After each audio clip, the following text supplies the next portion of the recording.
नमस्कार मित्रांनो, माय सपोर्ट या मराठी यूट्यूब चॅनलवर तुमचे सर्वांचे मनापासून स्वागत आहे। संपूर्ण महाराष्ट्रासाठी आताच्या क्षणाच्या सर्वात मोठ्या आणि महत्त्वाच्या ठळक बातम्या। राज्यात 15 धडाकेबाज निर्णय, उद्यापासून सर्वांना खुशखबर। 16 मे शनिवार काही मिनिटापूर्वीच्या ह्या बातम्या आहेत। या संदर्भात सविस्तर माहिती या व्हिडिओत जाणून घेऊया। तत्पूर्वी तुम्ही माय सपोर्ट या मराठी यूट्यूब चॅनलवर नवीन असाल तर खाली दिलेल्या लाल रंगाच्या सबस्क्राइब बटनावर क्लिक करा आणि समोरील बेल आयकॉन क्लिक करा, जेणेकरून महाराष्ट्राच्या ताज्या बातम्या तुमच्यापर्यंत सर्वात आधी पोहोचतील। तर चला सविस्तर बातम्या जाणून घेऊया। तर बघा, पहिली सर्वात मोठी आणि सर्वांसाठी महत्त्वाची बातमी। वैद्यकीय प्रवेशासाठी घेतली जाणारी राष्ट्रीय पात्रता व प्रवेश अर्थात नीट परीक्षा पुढील शैक्षणिक वर्षापासून ऑनलाईन पद्धतीने घेण्यात येणार असल्याची घोषणा केंद्रीय शिक्षण मंत्री धर्मेंद्र प्रधान यांनी शुक्रवारी केली।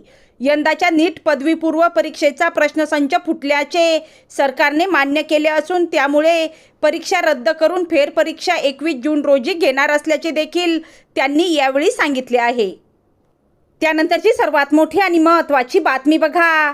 मुख्यमंत्री माझी लाडकी बहीण योजनेअंतर्गत लाभार्थी महिलांच्या खात्यात गुरुवारी मार्च महिन्याचा 1500 रुपयांचा हप्ता जमा झाला होता।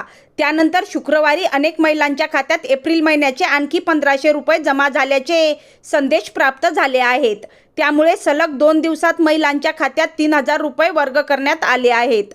आता लाभार्थी महिलांचे लक्ष मे महिन्याच्या हप्त्याकडे लागले असून पुढील रक्कम कधी होणार याची उत्सुकता वाढली आहे।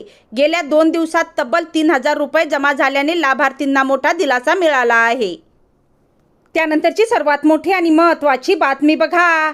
पाटबंधारे प्रकल्पांच्या जलाशयातील गाळ आणि गाळ मिश्रित वाळू काढण्याचे सुधारित धोरण राज्य शासनाने आखले असून 6 मोठ्या प्रकल्पातून प्रायोगिक तत्वावर गाळ व गाळ मिश्रित वाळू काढण्यात येणार आहे। आज झालेल्या मंत्रिमंडळ बैठकीत महत्त्वाचा निर्णय घेण्यात आला आहे।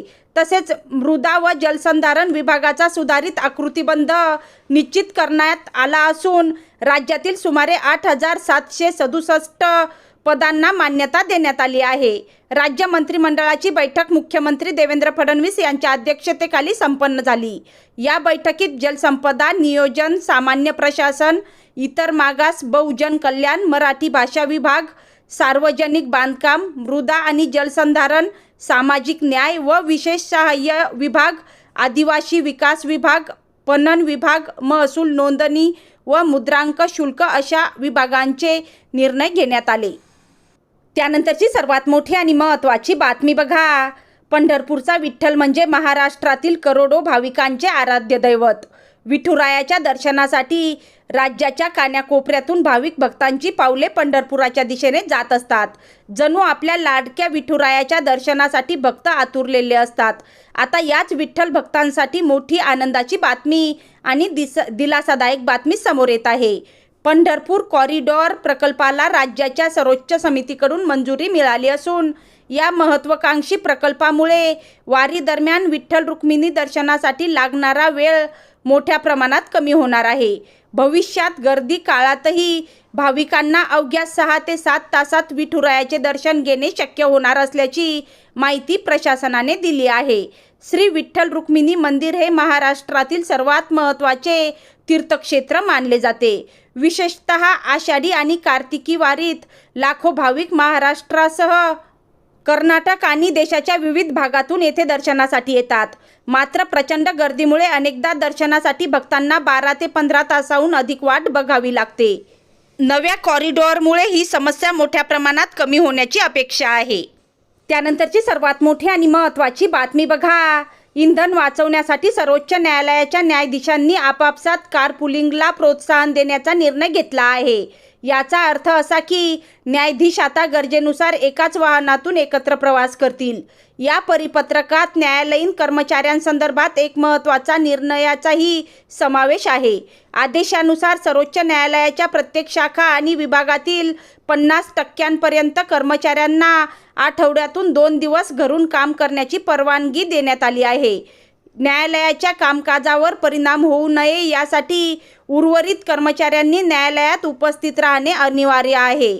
ज्या कर्मचाऱ्यांना घरून काम करण्याची परवानगी आहे त्यांनी सर्व काळ फोनवर उपलब्ध असले पाहिजे। गरज पडल्यास तात्काळ कार्यालयात हजर झाले पाहिजे। सर्व आवश्यक काम वेळेवर पूर्ण होईल याची खात्री करण्याच्या सूचनाही अधिकाऱ्यांना देण्यात आल्या आहेत. जर एखाद्या शाखेतील कामाचा भार खूप जास्त असेल आणि घरून काम करणे योग्य मानले जात नसेल तर संबंधित रजिस्ट्रार त्या शाखेतील घरून काम करण्याच्या व्यवस्थेत बदल करू शकतात, ते मर्यादित करू शकतात. ते परिपत्रकात सर्वोच्च न्यायालयाचे महासचिव भरत पराशर यांनी जारी केले आहे, असा या आदेशात सांगण्यात आले आहे. त्यानंतरची सर्वात मोठी आणि महत्त्वाची बातमी बघा. राज्यात सर्व एस.टी. बसेस ई-बस करण्याचा महत्त्वपूर्ण निर्णय परिवहन मंत्री प्रताप सरनाईक यांनी जाहीर केला आहे. यासाठी राज्यभरात PPP तत्वावर 200 चार्जिंग स्टेशन उभारली जाणार आहेत.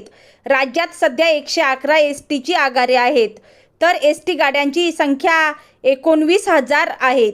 आता सर्व एस.टी बस ह्या ई-बस करण्याचे धोरण अवलंबविण्यात आले आहे.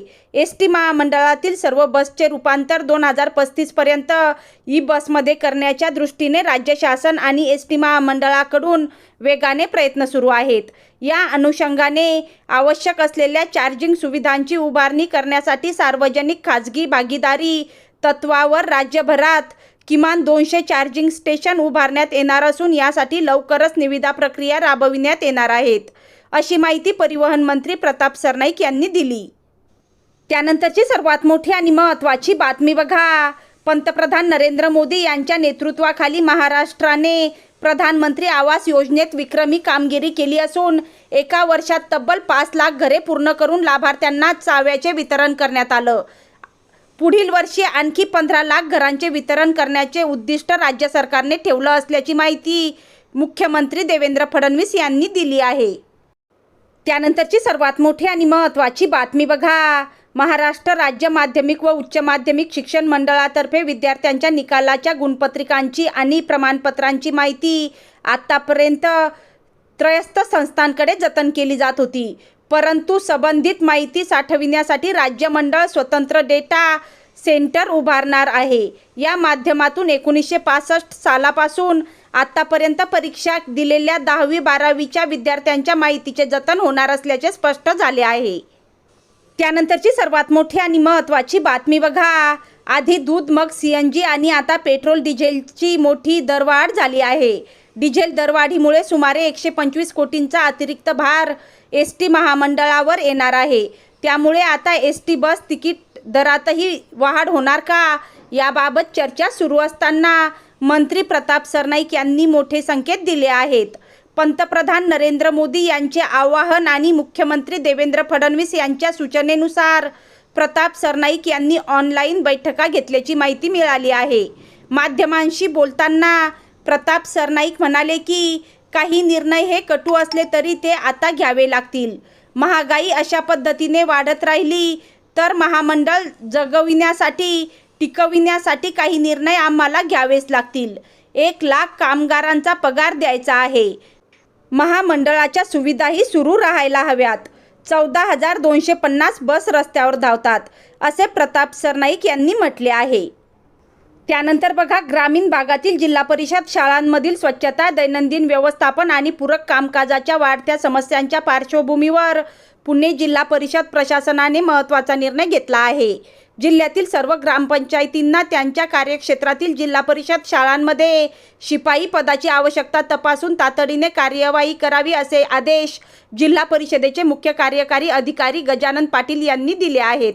या निर्णयामुळे ग्रामीण शिक्षण व्यवस्थेमध्ये मोठा बदल होण्याची शक्यता आहे. तर ह्या होत्या आत्ताच्या क्षणाच्या सर्वात मोठ्या आणि महत्त्वाच्या महाराष्ट्रातील ब्रेकिंग न्यूज.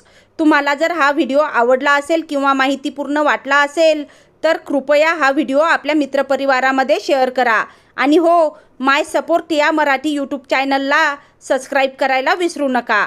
भेटूया पुन्हा अशाच माहितीपूर्ण व्हिडिओसोबत. तोपर्यंत धन्यवाद. जय महाराष्ट्र.